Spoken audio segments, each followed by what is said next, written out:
Hello everyone, welcome to this amazing platform of our channel Panisha for Competitive Examinations and I am Piyush। तो इस particular session में हम cover करने वाले हैं अपना DFCCIL एग्जाम के लिए जो कस्टमर रिलेशंस का पर्टिकुलर टॉपिक है।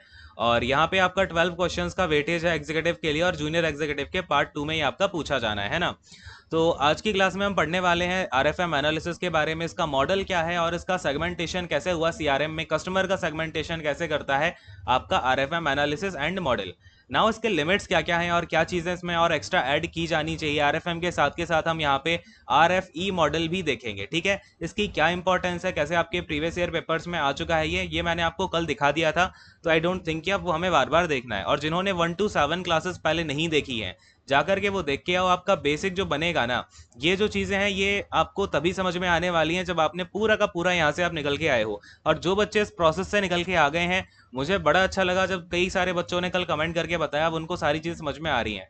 तो देखो, कोई भी चीज़ होती है ना, उसके लिए एक प्रोसेस से निकलना पड़ता है। अब लेटर से आप लोग यहाँ पे 2-3 क्लासेस करके ही बोल दो कि अरे सर हमें कुछ समझ नहीं आ रहा, हम तो हाथ खड़े कर रहे हैं, तो फिर बस फिर तो कुछ नहीं होना करना है, फिर तो कैसे आपके नंबर आएंगे। ठीक है, जब आप इस प्रोसेस से निकलोगे ना बाहर, तब आपको पता चलेगा ना। अब लेटर से आपने मूवी पूरी देखी नहीं, फिर आप कह रहे हो मुझे पता ही नहीं चला विलन कैसे मर गया, है ना, तो कैसे काम चलेगा।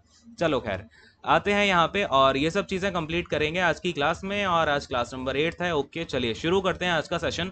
और आपको अब देखो यहाँ पे अब हम प्योर टेक्निकल जो सीआरएम है इसकी तरफ आ गए हैं। ठीक है, टेक्निकल सीआरएम की तरफ। तो जो नोट्स देखो, और बहुत सारे बच्चे बोल रहे हैं कि स्टार्टिंग की क्लासेस में नोट्स कैसे बनाना है समझ नहीं आ रहा। तो वो डियर आपकी अंडरस्टैंडिंग पे जा रही है। जो स्टार्टिंग की 2-3-4 क्लासेस है ना, वो तो आपको अंडरस्टैंडिंग पे ही हिट करेंगी। और आपको जो जो समझ में आ रहा है अपने वर्ड्स में लिखना है, उसको कैसे लिखना है अपने वर्ड्स में उसको नोट डाउन करते जाना है। ठीक है ना, चलिए शुरू करते हैं यहाँ पे। और आरएफएम के बारे में एक एक करके समझेंगे। सबसे पहले बात करूंगा आपसे आरएफएम एनालिसिस की। ठीक है, तो देखो सबसे पहले आपको क्या क्या समझना है इसमें, एक बार आपके माइंड में थोड़ी सी मैपिंग कराता हूँ। आरएफएम एनालिसिस में क्या क्या समझना होता है हमें, पहले आरएफएम होता क्या है, फिर हम समझेंगे इसका एनालिसिस कैसे किया जाता है, कंपनी के लिए इंपॉर्टेंट कैसे है, फिर सीआरएम में आरएफएम मॉडल हम अप्लाई कैसे करते हैं, जो हमारा कस्टमर रिलेशनशिप मैनेजमेंट है इसमें हम आरएफएम मॉडल लगाते कैसे हैं, है ना। फिर ये आरएफएम मॉडल जो है कस्टमर्स का क्या करता है, एक प्रोसेस मैंने आपको समझा रखी है, सेगमेंटेशन ऑफ कस्टमर्स। ठीक है ना, तो सेगमेंटेशन ऑफ कस्टमर इससे कैसे होता है, सारी की सारी चीजें जुड़ी हुई हैं। जब आपको पहला आरएफएम समझ में आएगा, फिर उसका एनालिसिस देखेंगे, फिर उसका मॉडल क्या है, फिर उसका सेगमेंटेशन। ठीक है, फिर सेगमेंटेशन के बाद में लिमिट्स ऑफ आरएफएम भी आपको बताऊंगा कि आरएफएम की लिमिट्स क्या है ना, क्या क्या चीजें इसमें कवर नहीं हो पाती हैं। ठीक है, तो ये हमें इस तरीके से पूरा पढ़ना है। माइंड में सब कुछ क्लियर हो रहा है कि नहीं हो रहा है, फटाफट से हाँ बोलते जाना है। अगर समझ में आ रहा है तो हाँ बोलना नहीं छोड़ना। ठीक है ना, चलो शुरू करते हैं आज का सेशन। तो यहाँ पे आर एफ एम देखो, सबसे पहले इस आर एफ एम का मतलब क्या है। यहाँ पर जो आर होता है, आर का मतलब होता है रिसेंसी। ठीक है, क्या होता है, रिसेंसी हो गया। देन अगर मैं आपसे बात करूं एफ की, एफ का मतलब होता है फ्रीक्वेंसी। हिंदी मीडियम वाले बच्चे टेंशन नहीं लेनी, अभी बताऊंगा।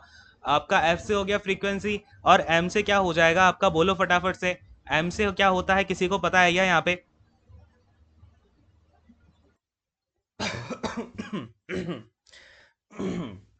चलिए, देखिए एम का मतलब होता है यहाँ पर मॉनेटरी। ठीक है, तो ये जो 3 वर्ड्स हैं इनका पहले मतलब समझो, फिर हम समझेंगे इनका यहाँ पर क्या एनालिसिस किया जाता है। तो रिसेंसी का मतलब क्या होता है, लेट से मैंने कोई कस्टमर है, उसने कितनी बार, यानी कि लेट से अभी आपका कौन सी डेट हो गई है, आज 25 मई हो रही है ना। 25 मई है आज, मैंने यहाँ पे उठा करके अपना आर एफ एम मॉडल लगाया, फिर उसमें ये देखूंगा कि मेरा सामान कौन से कस्टमर ने सबसे रिसेंटली खरीदा हुआ है। ठीक है ना, यानी कि सबसे लास्ट में जो सामान खरीदा है वो कितना। लेटेस्ट से मैंने यहाँ पे एक कस्टमर है ए। ठीक है ना, इस ए कस्टमर को मैंने उठाया और देखा इसने मेरी कंपनी का सामान जो है लास्ट टाइम कब खरीदा था। ठीक है, इसका मतलब रिसेंट होता है। बात समझ पा रहे हो क्या? रिसेंट का मतलब क्या होता है, यहाँ पर लिख लो। रिसेंसी का मतलब how recent was the customers last purchase, was the customers customers last purchase, यानी कि कस्टमर ने जो चीज सबसे लास्ट में खरीदी वो कब थी। क्लियर है, बात समझ पा रहे हो ना मेरी? समझ में आया? तो ये होता है आपका रीसेंसी। अब फ्रीक्वेंसी का मतलब क्या होता है, फ्रीक्वेंसी का मतलब अब सारे लोग समझ गए होंगे, है ना। तो फ्रीक्वेंसी का मतलब होता है कि कितनी बार, लेटेस्ट से मैंने यहाँ पर एक यहाँ पे अपना टाइम उठा लिया 1 ईयर का। ठीक है, 1 ईयर का टाइम उठाया, मैंने देखा एक कस्टमर ने कितनी बार, how many times a customer purchased my product, a customer purchased. ठीक है ना, यानी कि एक कस्टमर ने कितनी बार, है ना, परचेज्ड लिख दो यहाँ पे, कितनी बार मेरा सामान जो है वो खरीदा हुआ है किसी भी पर्टिकुलर टाइम पीरियड में। यहाँ पे आप 1 ईयर का टाइम पीरियड ले लो। अब वो डिपेंड करता है, देखो ये भी समझाता हूँ आपको। अब ये आपकी कंपनी पे डिपेंड करेगा। लेट अस से मेरी कंपनी है, यहाँ पर मैं अपनी कंपनी में क्या बनाता हूँ, सेम कलर ले लिया ये तो, वेट अ सेकंड। यहाँ पर मैं अपनी कंपनी में क्या बनाता हूँ, लेट अस से मैं कार की कंपनी है मेरी। तो कार की कंपनी में जनरली जो टाइम पीरियड लिया जाता है ना, वो 5 ईयर से 10 ईयर्स का लिया जाता है। ठीक है, क्योंकि 5 ईयर से ऐसा तो है नहीं कि लेट अस से मैंने आज कार खरीदी उसके बाद मैं नेक्स्ट ईयर फिर से खरीद लूंगा। जो हम इंडियंस है ना, तो हमारी टेंडेंसी यही होती है कि हम अपनी लाइफ टाइम एक ही कार चलाएंगे। और जब अगर बहुत ज़्यादा मॉडर्न कोई है तो वो ज़्यादा से ज़्यादा 5 ईयर चला करके फिर उसको यहाँ पे अपना दूसरी कार लेगा। 5 to 10 ईयर्स यहाँ पे मिनिमम टाइम पीरियड होता है किसी कार कंपनी के लिए। अब लेट अस से मैं यहाँ पर अब जो है सोप बनाता हूँ, है ना, मेरी कंपनी है यहाँ पे सोप बनाने की, यानी कि मैं साबुन बनाता हूँ। तो यहाँ पर मेरे लिए जो जनरल टाइम पीरियड होगा वो तो 3 मंथ का ही बहुत है। ठीक है, 3 मंथ में कौन से कस्टमर ने कितना सोप खरीदा मेरी कंपनी का, मेरे लिए बहुत है। क्योंकि एक सोप अगर खरीदेगा कोई तो वो कितने दिन चलाएगा ज़्यादा से ज़्यादा, एक 15 to 20 डेज चलेगा एक सोप। ठीक है, अब कोई नहाए ना, 3-4 दिन में एक बार नहाए तो बात अलग, बाकी 15 to 20 डेज चलता है एक साबुन। तो 3 मंथ का टाइम स्पैन में मैं देखूंगा कितनी बार एक कस्टमर ने कोई आइटम यहाँ से खरीदा हुआ है। तो बात समझ में आ रही है आपको मेरी बात, है ना। तो एक कस्टमर कितना फ्रीक्वेंटली हमारी चीज़ को खरीद रहा है वो हम किससे देखते हैं, फ्रीक्वेंसी से देखते हैं। ठीक है, तो ये दो फैक्टर हो गए। एक हुआ रिसेंसी का। अब रिसेंसी में भी ऐसा ही है। अब मैं ना ऐसा अपना डेटा सेट करूंगा कंपनी का कि पिछले यहाँ पे मैंने लेटेस्ट से उठा लिया, आज की डेट से, आज 25 मई है। तो अब ये डिपेंड करेगा, मैं अपने यहाँ से कुछ दिन पहले का डेटा उठाना चाहता हूँ। दिन का मतलब होता है डेज, ठीक है ना, कुछ डेज पहले का डेटा उठाना चाहता हूँ या कुछ ईयर्स का। अगर मेरी कंपनी यहाँ पे कार्ड्स वाली होगी तो ऑफ कोर्स मुझे बहुत साल पहले तक जाके देखना पड़ेगा कि इस कस्टमर ने रिसेंटली कब बाई की थी चीज़, है ना। तो और अगर मैं डेज की बात करूंगा, तो अगर मैं सोप की बात करूंगा तो हाँ भाई, सोप जो है मुश्किल से 1-2 मंथ पहले ही खरीदा होगा मेरा, है ना। तो इस चीज़ को आप समझ पा रहे हो कि नहीं समझ पा रहे हो, बोलो हाँ। टाइम पीरियड वाली चीज़ समझ में आई। हर कंपनी के लिए जो टाइम पीरियड होता है वो अलग अलग होता है हर फैक्टर के लिए। ठीक है, तो इसमें कंफ्यूज नहीं होना। टाइम पीरियड कभी भी फिक्स नहीं होता हर एक कंपनी के लिए। अपनी अपनी कंपनी के हिसाब से अपना अपना टाइम पीरियड उठा लेते हैं। क्लियर है। चलिए, अगर यहाँ पर मैं आपसे बात करूं मॉनेटरी की, तो इस मॉनेटरी का मतलब क्या होता है कि एक गिवन टाइम पीरियड में, अब टाइम पीरियड का मतलब आप लोग समझ गए होंगे। मैं यहाँ पे थोड़ा सा नीचे आ रहा हूँ, हम मॉनेटरी को समझने लग रहे हैं, ठीक है ना। मॉनेटरी का मतलब क्या होता है कि गिवन टाइम पीरियड में, मैंने अब आपको बताया टाइम पीरियड हर कंपनी के लिए अलग अलग होगा। तो अगर कार वाली कंपनी है तो उसने लेटेस्ट से 20 ईयर का डेटा उठा लिया, और जो सोप बनाने वाली कंपनी है उसने 1 ईयर का डेटा उठा लिया। अब ये दोनों क्या देखेंगे कि एक मेरा कस्टमर ए है, ठीक है, कस्टमर ए को हटाओ, यहाँ पर हम राम को लेते हैं। अब ये जो राम है ना, इसने यहाँ पे 20 ईयर में, अगर मेरी कार वाली कंपनी है तो इसने कितनी कार खरीदी, क्या इसने एक ही कार खरीदी, इसने मॉनेटरी एक्सपेंडिचर कितना किया, कितना पैसा इसने यहाँ पे खर्च किया मेरी कंपनी में। यानी कि अगर इसने यहाँ पे लेटेस्ट से 2 कार उठा ली 20 ईयर्स में, कितनी भाई, 2 कार्स उठाई हैं। और जो मेरा इसने कार का मॉडल उठाया ना, वो हाई एंड मॉडल है, ठीक है ना। हाई एंड मॉडल जो होता है वो सबसे महंगा और सबसे क्लासिक होता है। ठीक है, तो यहाँ पे मैंने देखा कि भाई ये कस्टमर जो है पैसा तो बहुत खर्च कर रहा है, यानी कि इसके पास में जो मॉनिटरी, यानी कि पैसा है इसके पास काफ़ी ज़्यादा है, यानी कि फ्यूचर में भी ये मनी स्पेंड कर पाएगा मेरी कंपनी में। ऐसा ही मैंने सोप में देखा कि मेरी कंपनी जो है सोप ऐसे भी बनाती है, 5 रुपए वाला सोप भी बनाती है, 5 रुपीज़ वाला। और मेरी कंपनी जो है वो 5 रुपीज़ वाला जो सोप है उसकी क्वांटिटी भी लेट से 100 ग्राम है, और 100 ग्राम का ही सोप मैं एक और बेचता हूँ जो कि मेरा 50 रुपीज़ का बेचता हूँ मैं। ठीक है, अब ये जो 50 रुपीज़ वाला मैं सोप बेचता हूँ ना, ये बड़ा प्रीमियम सोप है। इसे इससे नहाने के बाद बिल्कुल आपको फ्रेशनेस लगेगी, ये वो फलाना डिमाका, ठीक है। लेकिन मैंने देखा कि ये जो कस्टमर है ना, इसके पास इतना पैसा, ये हर बार आकर के 50 रुपीज़ वाला ही सोप खरीदता है, इसने जितनी बार भी खरीदा। यानी कि मैंने देखा इसके पास मनी ज़्यादा है। अब जो कस्टमर मेरी कंपनी में मनी उसने पहले डाली हुई है, तो मैं क्या करूंगा भाई, यहाँ पे मुझे पता चलेगा कि आने वाला जो फ्यूचर है ना, फ्यूचर में भी ये कस्टमर मेरे ही कंपनी में मनी डाल सकता है अच्छी खासी। ठीक है ना, बात समझ पा रहे हो, आपके दिमाग में हिट हुआ ये पॉइंट की नहीं हुआ। तो हम ये आरएफएम मॉडल देखते क्यों है, इसका ये डेटा हम निकालते ही क्यों है, इसका डेटा हम इसलिए ही निकालते हैं क्योंकि रिसेंसी।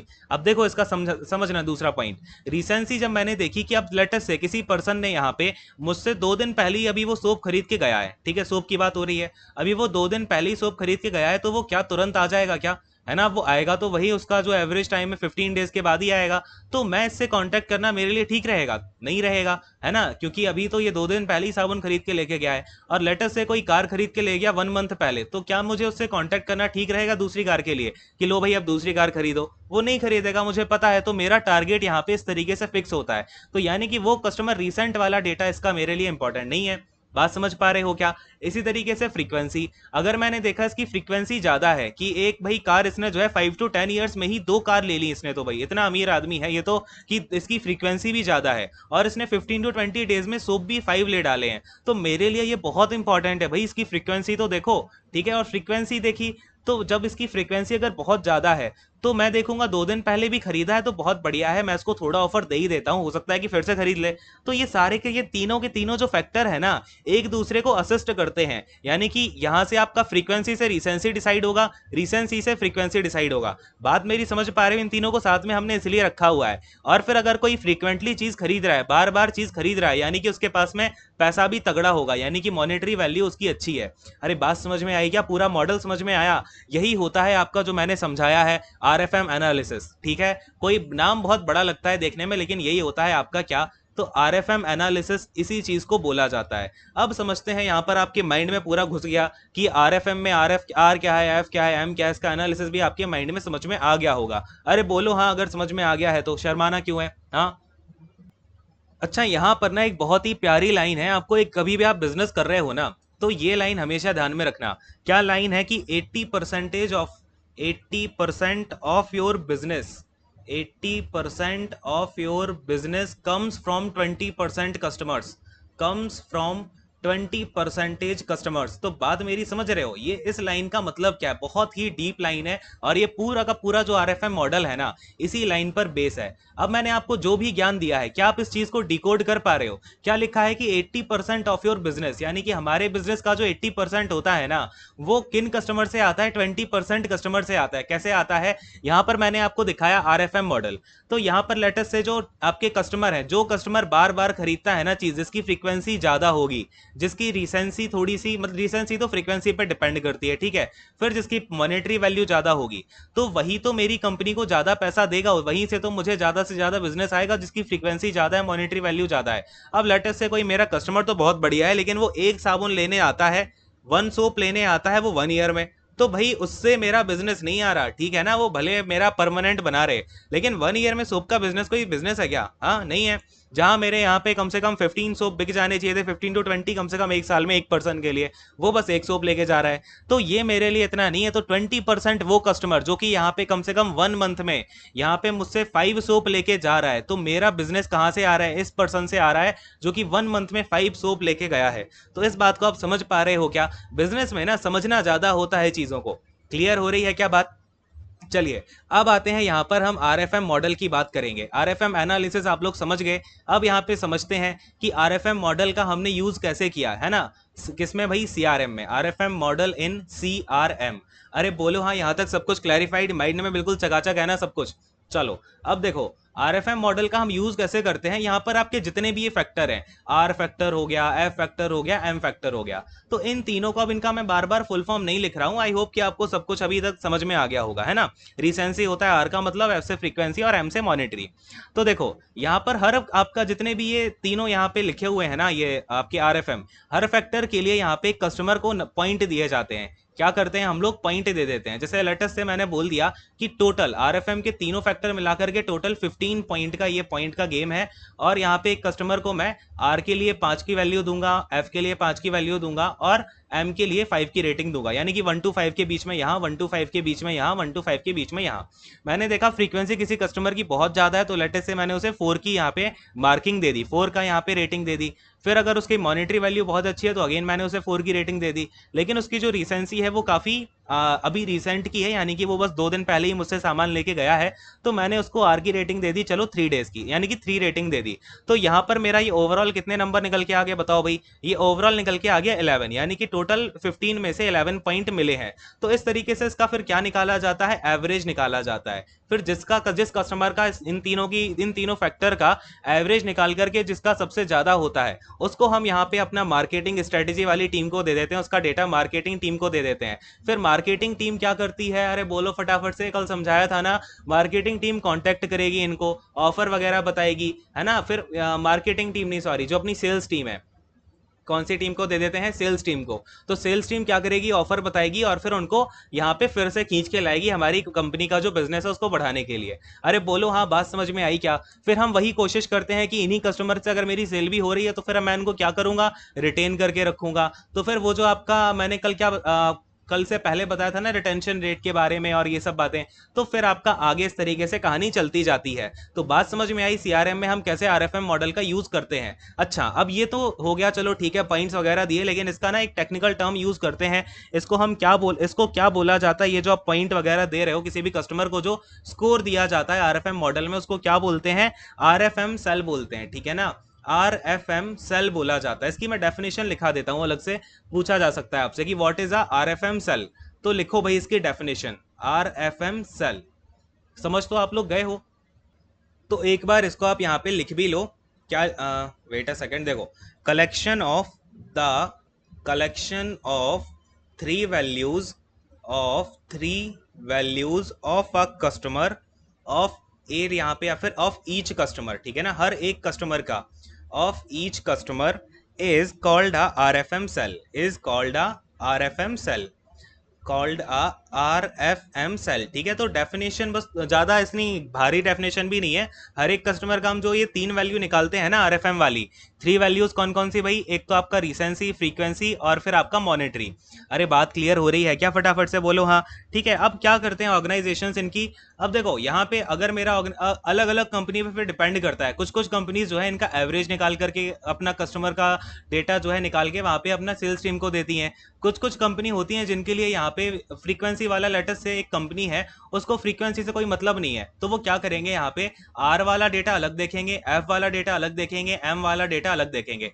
फिर वो फोकस करेंगे लेटर से रिसेंसी। अब ये जो रिसेंसी वाला टर्म है ना, ये जो जैसे लेट से कोई एक बिल्डर है, वो हाउस देता है सबको, ठीक है, हाउस दिलवाता है, तो उसके लिए यहाँ पे रिसेंसी वाला जो ये फैक्टर है, ये उसके लिए मतलब का नहीं है। क्यों, क्योंकि घर तो आदमी एक ही बार लेता है ना, ऐसा तो नहीं है कि मैं 5 साल में एक मैंने घर खरीदा फिर 5 साल बाद दूसरा घर खरीदूंगा, नहीं करते हम लोग नॉर्मली ऐसा, ठीक है। कार तो चलो तब भी एक बार बदल ली, लेकिन घर नहीं बदल पाते, क्योंकि जो भी आदमी कमाता है वो अपना एक घर लेने में लगा देता है। तो यहाँ पर क्या डिपेंड करेगा, उसकी बस मॉनेटरी वैल्यू मेरे लिए डिपेंड करेगी, ना फ्रीक्वेंसी। अब भैया कहाँ गई फ्रीक्वेंसी, घर लेने में एक ही बार में पूरा दम निकल गई, है ना। तो उसके लिए क्या डिपेंड करेगा कि कस्टमर की मॉनेटरी वैल्यू कैसी है, ठीक है ना। तो ये अलग अलग कंपनी के लिए अलग अलग चीजें होती हैं। जो नॉर्मल कंपनीज होती हैं जो प्रोडक्ट वगैरह बेचती हैं, तो वो सारी जो है एवरेज निकाल के यहाँ पे कस्टमर को देख रही होती हैं। लेकिन जो जिनके लिए कोई फैक्टर लेटर है उसके लिए एफ का यहाँ पे वैल्यू नहीं है, तो वो आर और एम की वैल्यू देखेगा अकेली, ठीक है। तो अलग अलग वैल्यू अकेले भी देखी जा सकती हैं और इनका एवरेज निकाल के भी यहाँ पे देखा जा सकता है, ठीक है। बस आप इतना ध्यान में रखो, जो वैल्यूज निकाली जाती है हर कस्टमर की, उसे हम क्या बोलते हैं, आरएफएम सेल बोलते हैं। अरे बोलो हाँ, यहां तक समझ में आ गया क्या। तो यही होता है आपका आरएफएम मॉडल। यही होता है आपका क्या, तो आरएफएम मॉडल। समझ में आ गया आरएफएम मॉडल क्या होता है, कैसे काम करता है। क्लियर है क्या सभी को, कोई डाउट है तो नीचे कमेंट सेक्शन में छोड़ना, ठीक है ना।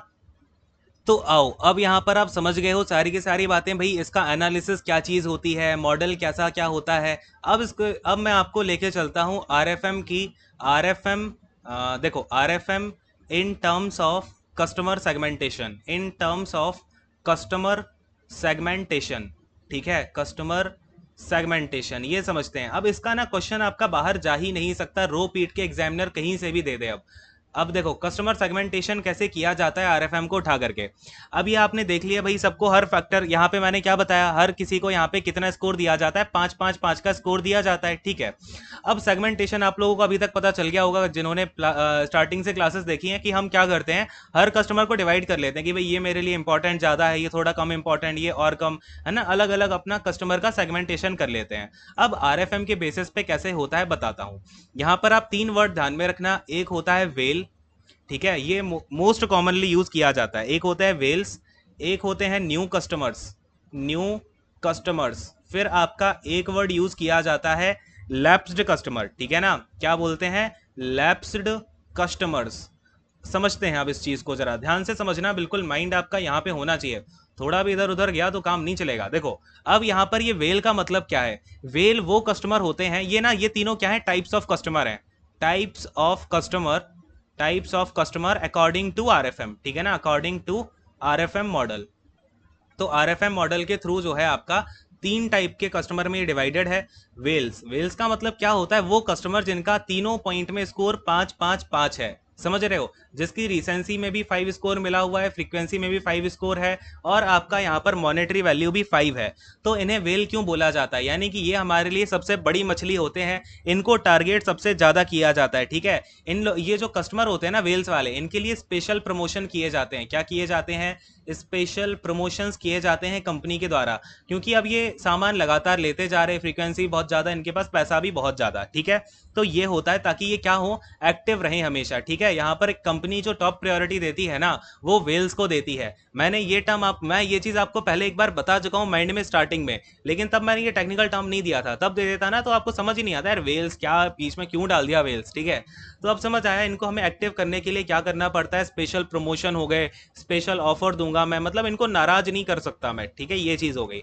फिर जो न्यू कस्टमर है, ध्यान देना, न्यू कस्टमर का मतलब क्या है। आप कहोगे सर अगर कस्टमर है तो वो न्यू कैसे होगा, कस्टमर अगर आपसे सामान उसने खरीद लिया है तो उसका मतलब वो तो आपका कस्टमर हो गया, न्यू कस्टमर कैसे।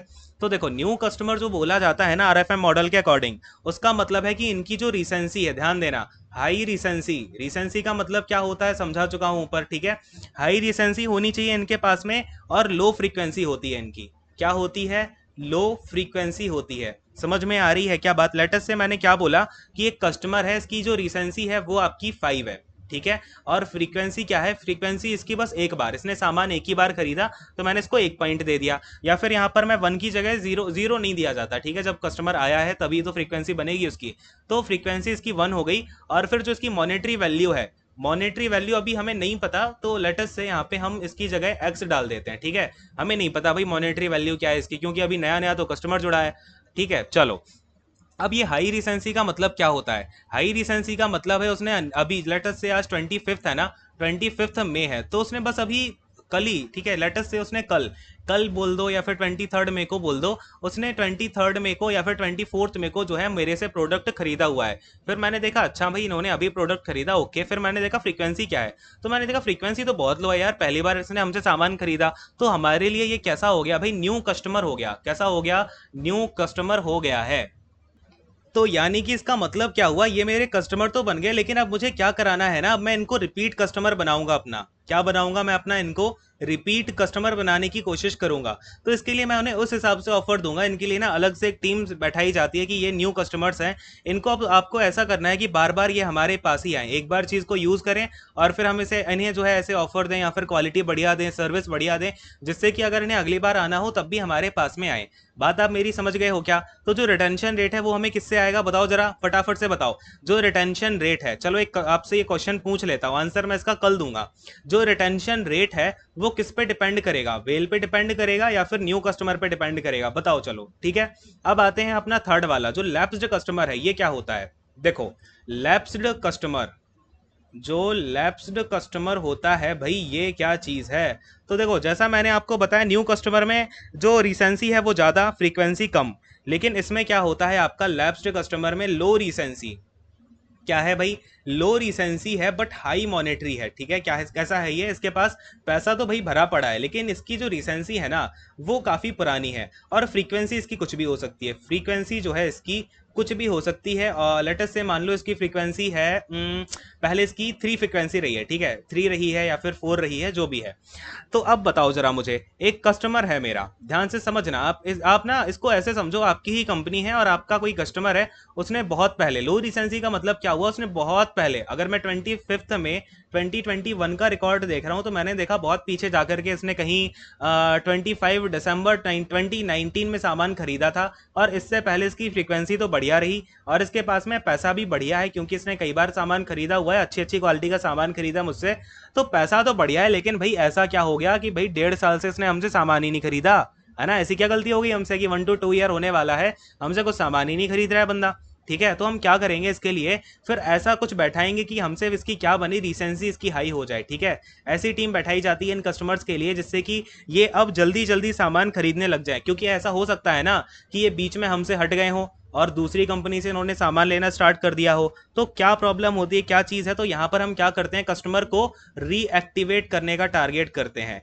क्या करते हैं, रीएक्टिव करने के लिए। बात समझ में आ गई क्या मेरी? अरे बोलो हाँ, क्लियर है? तो ये तीनों टाइप के जो कस्टमर होते हैं, इनसे इस तरीके से आपका क्या हो गया, कस्टमर का सेगमेंटेशन हो गया है। बात समझ में आ गई? कस्टमर सेगमेंटेशन कैसे होता है आपका आरएफएम के टर्म्स में। तो आरएफएम बिल्कुल अब तो जाना पहचाना लगने लग गया होगा आपको, कोई दिक्कत वाली बात होनी नहीं चाहिए, है ना। तो चलो, आरएफएम के बारे में हमने ये तीन एस्पेक्ट तो देख लिए हैं।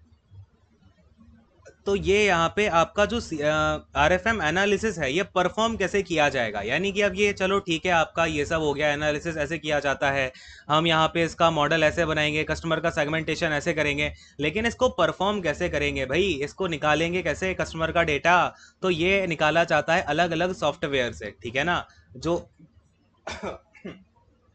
वेट अ सेकेंड तो ये निकाला जाता है अलग अलग टाइप के सॉफ्टवेयर से, जो सीआरएम सॉफ्टवेयर होते हैं। अब इनके बारे में तो आप पूरे ज्ञानी हो चुके हो, आपको सारी कंपनी पता है सीआरएम वाली कौन कौन सी हैं। बता डालो फटाफट से जरा स्पेशल 4 कंपनियों के नाम जो सीआरएम वाली कंपनीज हैं। एक शुगर सीआरएम तो उसमें इंक्लूड कर ही लेना, शुगर सीआरएम के। और मुझे ये बताओ, शुगर सीआरएम डेवलप किसने किया था? ठीक है, चलो ये 2-4 क्वेश्चन के आंसर बताओ। और बेसिकली अगर हम बात करें तो ये सीआरएम सॉफ्टवेयर में क्या होता है ना, इस सॉफ्टवेयर में जो आरएफएम के फैक्टर्स होते हैं, ठीक है, इनको इंटीग्रेट कर दिया जाता है। क्या कर दिया जाता है? इंटीग्रेट कर दिया जाता है। क्योंकि अब ये जो परफॉर्मेंस वाली बात है ना, मैं क्यों लेके आया, कि इनको इंटीग्रेट करने का मतलब क्या है? इंटीग्रेट का मतलब होता है जोड़ देना। भाई जोड़ क्यों रहे हो आप सीआरएम सॉफ्टवेयर में? अगर ये मॉडल इतना अच्छा है तो इसको पूरा अकेला सिंगल इसको ही यूज करो, इससे निकालो कस्टमर को। लेकिन क्योंकि ये कस्टमर, ये जो आरएफएम मॉडल है, इसकी कुछ लिमिट्स हैं। क्या है भाई इसकी लिमिट्स हैं? और आज के टाइम पर जो एनालिसिस किया जाता है, जो सीआरएम सॉफ्टवेयर हैं, वो बहुत ज़्यादा डेवलप हो चुके हैं। हमें बहुत ज़्यादा कस्टमर का डेटा चाहिए हमें, तभी तो हम कंपनी जो अपना कस्टमर है टारगेटेड सेगमेंट तभी निकाल पाते हैं, ठीक है ना। ये तो हमने एक एस्पेक्ट पढ़ा सीआरएम का कि आरएफएम मॉडल भी होता है। इसके अलावा और भी मॉडल होते हैं, वो भी हम एक टाइम टू टाइम पढ़ेंगे, ठीक है, दिक्कत वाली बात नहीं है। तो भाई लिमिट्स क्या है इसकी?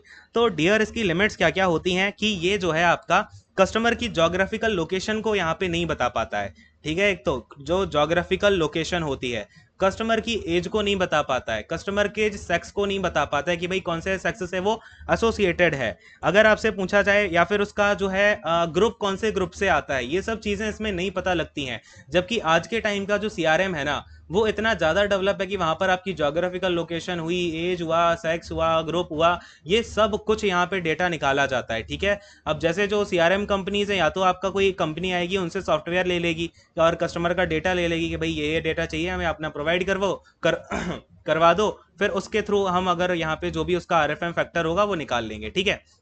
तो इस तरीके से काम चलता है। तो लिमिट्स भी हैं इसकी, लेकिन ये थोड़ा सा प्राइमरी मॉडल है आरएफएम मॉडल। फिर जो और एडवांस मॉडल है हम उन पे भी बात करेंगे। फिलहाल आप मुझे जरा कमेंट करके ये बताइए, आरएफएम मॉडल पूरा क्लियर हो गया कि नहीं हो गया? आरएफएम के बारे में आप कुछ भी आ जाए, डेफिनेशन से रिलेटेड आपका टर्म पूछ ले, कुछ भी पूछ ले, कहीं कोई कंफ्यूजन नहीं है ना? चलिए, यहाँ पर आरएफएम हो गया। अब इससे रिलेटेड चीज एक और होती है आरएफई। अब ये आरएफएम मॉडल तो चलो ठीक है, मॉनेटरी वैल्यू तो वहां पर आपका डिपेंड करेगी जहां पर पैसा लिया जा रहा हो। लेकिन सपोज यहाँ पे आपके कुछ इंटरनेट पे ब्लॉग्स डले रहते हैं, ठीक है ना, जो ब्लॉग वाली कंपनियां होती हैं, या फिर जो आपका क्या बोलते हैं उनको, अरे क्या बोला जाता है वो, नॉन प्रॉफिट गवर्नमेंट ऑर्गेनाइजेशन, ठीक है ना, जो नॉन प्रॉफिट होते हैं, ठीक है, नॉन प्रॉफिट होते हैं जो, यानी कि एनजीओ जो होते हैं बेसिकली, ठीक है, नॉन प्रॉफिट एनजीओ जो होते हैं, उनमें जो है पैसा तो नहीं लिया जा रहा है, तो वहां पे आपका मॉनेटरी वैल्यू तो यूज नहीं करते हैं वो, लेकिन आपको आरएफ वैल्यू, आरएफ का जो फैक्टर है ना, रिसेंसी और फ्रीक्वेंसी, वो यूज करते हैं। कैसे? अब लेटेस्ट से मैं ब्लॉग बना रहा हूँ, तो मेरे लिए यहाँ पे रिसेंसी, कितने कस्टमर, कौन सा कस्टमर पहले, कौन सा कस्टमर जो है वो कितना रिसेंटली देख के गया है मेरी पोस्ट को, कितना यहाँ पे कितनी बार आता है मेरी वेबसाइट पे वो। तो ये दो फैक्टर तो हो गए, लेकिन यहाँ पर एक थर्ड फैक्टर काम करता है, ई का मतलब है एंगेजमेंट, ठीक है ना। ये क्या आता है यहाँ पर, आपका कौन सा टर्म यूज होता है? एंगेजमेंट का। एंगेजमेंट का मतलब ये होता है कि भाई एक कस्टमर जो है आपका कितना ज्यादा इंगेज्ड है आपके मटेरियल से। लेटेस्ट से मैं कोई ब्लॉग लिखता हूँ, मैं कुकिंग ब्लॉग लिखता हूँ, ठीक है, तो मैंने देखा मेरा कौन सा कस्टमर ऐसा जो कि बहुत बार आता है, यानी कि बार बार आता है, तो वो मेरी फ्रीक्वेंसी हो जाएगी। लेटेस्ट से आज 25 है, मैंने आज ब्लॉग लिखा, कल वाला एक ब्लॉग लिखा था, तो वो कल वाला देख के गया है 9 PM को, ठीक है ना, तो वो आज भी 9 PM को मेरा देखने आएगा। तो क्योंकि उसकी फ्रीक्वेंसी पहले क्या रही है, बहुत ज़्यादा रही है, फ्रीक्वेंसी का स्कोर उसका 4 है, ठीक है। फिर मैं देखूंगा इसकी इंगेजमेंट क्या है, यानी कि वो मेरी वेबसाइट पे कितनी देर रुकता है, कितने आर्टिकल एक बार में पढ़ के जाता है। अगर वो एक बार में 4 से 5 आर्टिकल पढ़ के जाता है, 10 to 15 मिनट जो है मेरी वेबसाइट पे स्पेंड करके जा रहा है, तो उसकी इंगेजमेंट का जो स्कोर है वो भी अच्छा होगा। तो 1 to 5 के बीच में जो है इसको स्कोर दिया जाता है। अब क्योंकि यहाँ पर आपका वो पैसा तो नहीं दे रहा आपको, तो इसलिए जो एम वाला फैक्टर होता है वो हटा दिया जाता है। अरे बोलो हाँ, समझ में आ रहा है क्या? ठीक है, तो अगर ई आ जाएगा तो कंफ्यूज तो नहीं हो जाओगे? बिल्कुल, आप तो यहाँ पे समझे बैठे हो कि ई का मतलब क्या है। ऐसी जो एनजीओज होते हैं, अब आप कहोगे सर एनजीओज को तो पैसे ऐसे की क्या जरूरत है, वहां पे तो हम भलाई करने जा रहे हैं, उनको कोई मॉडल ही नहीं अपनाना पड़ेगा सीआरएम का, लेकिन अपनाया जाता है डियर। यहाँ पे जो रिसेंसी होती है लेटेस्ट से, वो देखेंगे कौन सा ऐसा कस्टमर है या फिर कौन सा ऐसा पर्सन है जो कि मोस्ट रिसेंटली डोनेशन करके गया है, ठीक है। तो उसके पास फिर से जाएंगे ये, मतलब उसके पास ज़्यादा नहीं जाएंगे, अगर उसकी फ्रीक्वेंसी ज़्यादा होगी तो उसके पास बार बार जाएंगे। तो ये सब इन्हें भी देखना पड़ता है कि वो कितना डोनेशंस करता है, क्या डोनेशन करता है, उसकी फ्रीक्वेंसी क्या रहती है, क्या उसके डोनेशन करने की इंगेजमेंट है, यानी कि वो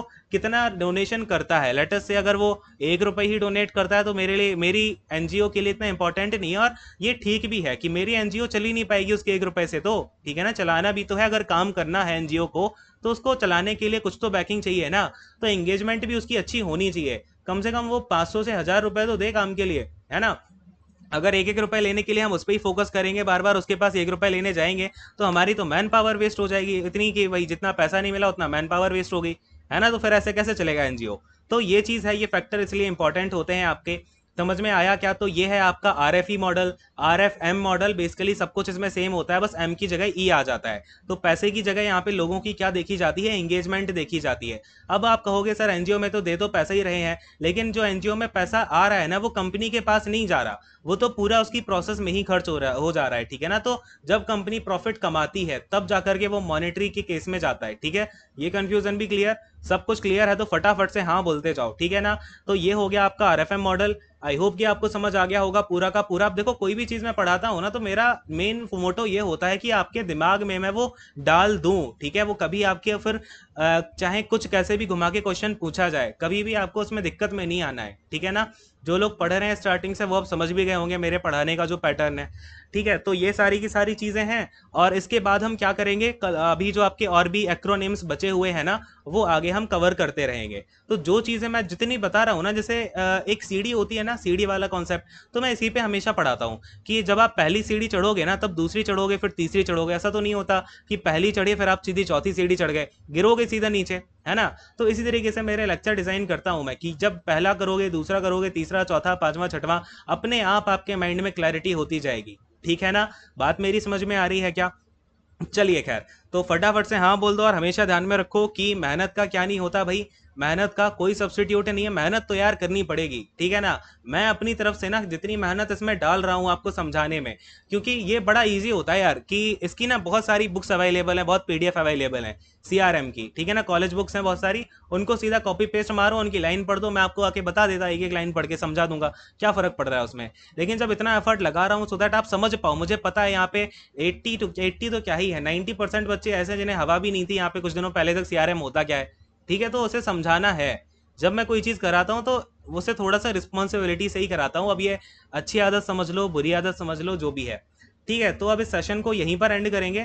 thank you so much, God bless you all, take care and bye bye.